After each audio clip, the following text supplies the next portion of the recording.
Dasma Shqiptare 2017 prezanton.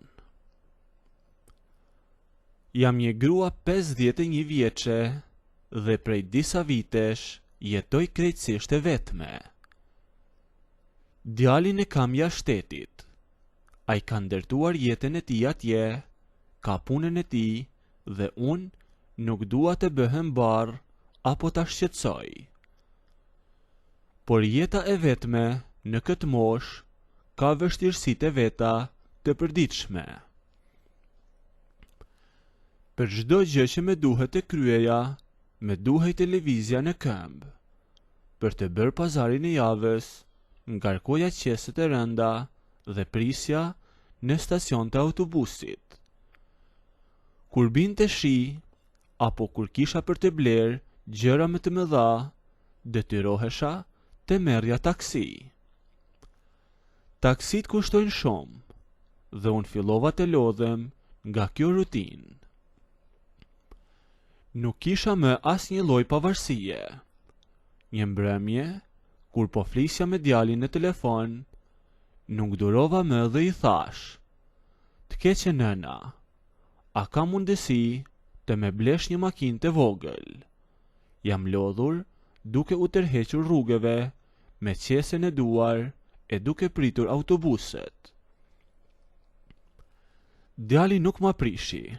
Ai më tha që do të dërgon të lekët e do të fliste me një shokun e tij të ngushtë këtu, që ai të ma zgjidhte makinën, me që unë nuk kuptoja fare nga këto gjëra.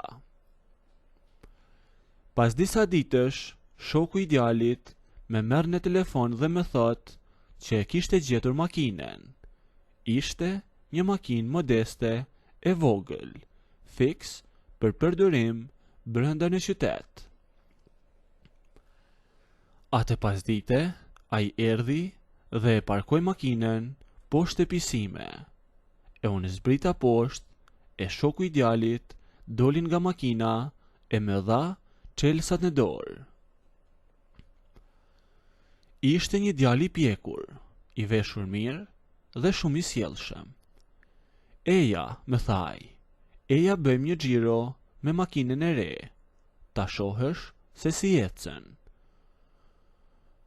Unë u gëzova shumë që më në fund kisha mjetin tim. Hapa derën e shoferit dhe ula. Ai u ul në sediljen e pasagjerit pranë meje. Por unë kisha më shumë se 10 vite që nuk e kisha prekur timonin me dorë. Që para 10 vitesh, patenta ime kishte mbetur në sirtar pa u përdorur kurrë. Futa çelsin, ndeza makinën, por kur erdhi puna për ta nisur, këmba ime nuk e gjente dot freksionin e makina u fik. E ndeza prap.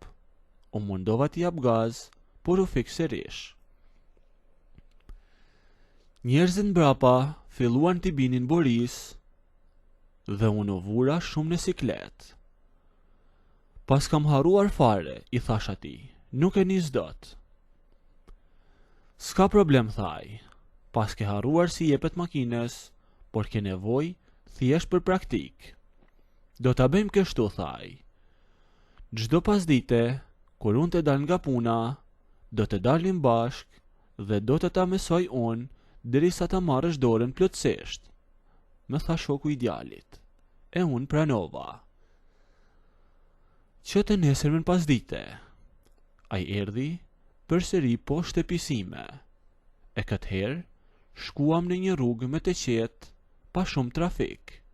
E ai më shpjegonte se si të ndëroja marshin dhe se si të mbaja makinën nën kontroll.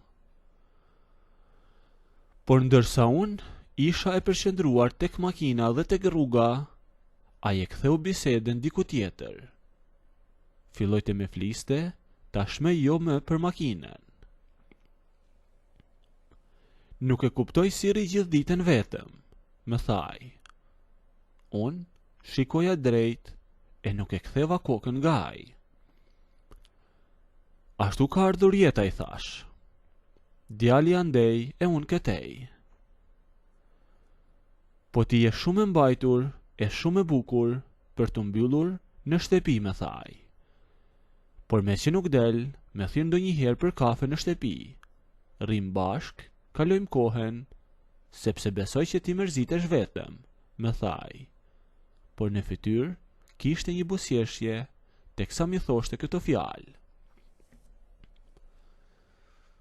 Unë e dija për çfarë më thoshte. E kuptova me njëherë qëllimin që kishte. T'ju them të drejtën, edhe mua me pëlqente ajo ftesa atij, sepse kisha vite të tëra që nuk e dëgjoja një burr të me fliste në atë mënyrë, me atë buzëqeshje. Por shtëpia ime nuk ishte vendi i duhur. S'teftoj dot në shtëpi, thashun. Djali ka vënë kamera sigurie tek dera jashtme e gjithkund. Ai sheh nga telefoni i tij atje ku është, e nuk dua të ha fjalë e të kem probleme me djalin tim për këto gjëra që më thua ti, i thash atij, e ai nuk foli më. E pash se ai e pranoi përgjigjen time, por nuk doja që kjo bisedë të mbyllej në atë mënyrë. Nesër, i thash.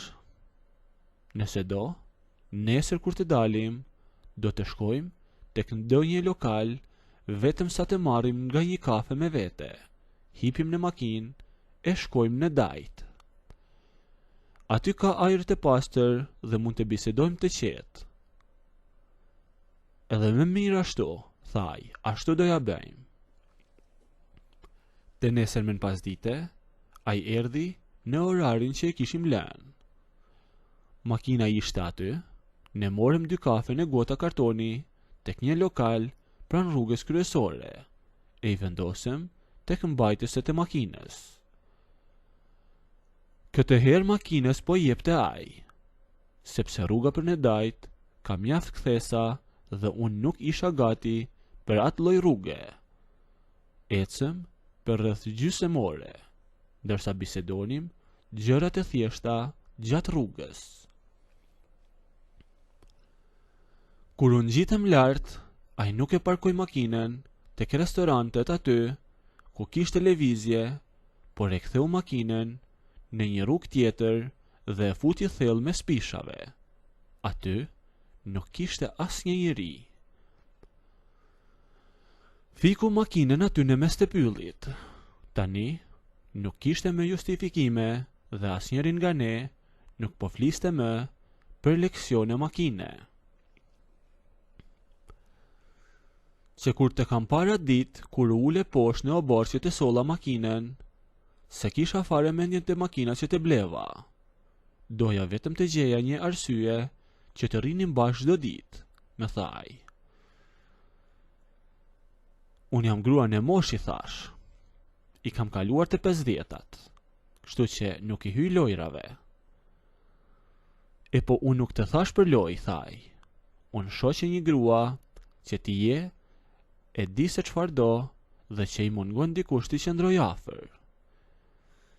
E ke gabim, i thash. S'me ka munguar njeri. E di që nuk e ke me gjithmend, me thaj, por mua s'me gënjen dot.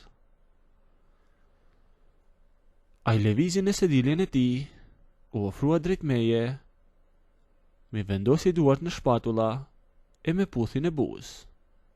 E unë s'doja të humbisja me kohë, e putha edhe unë.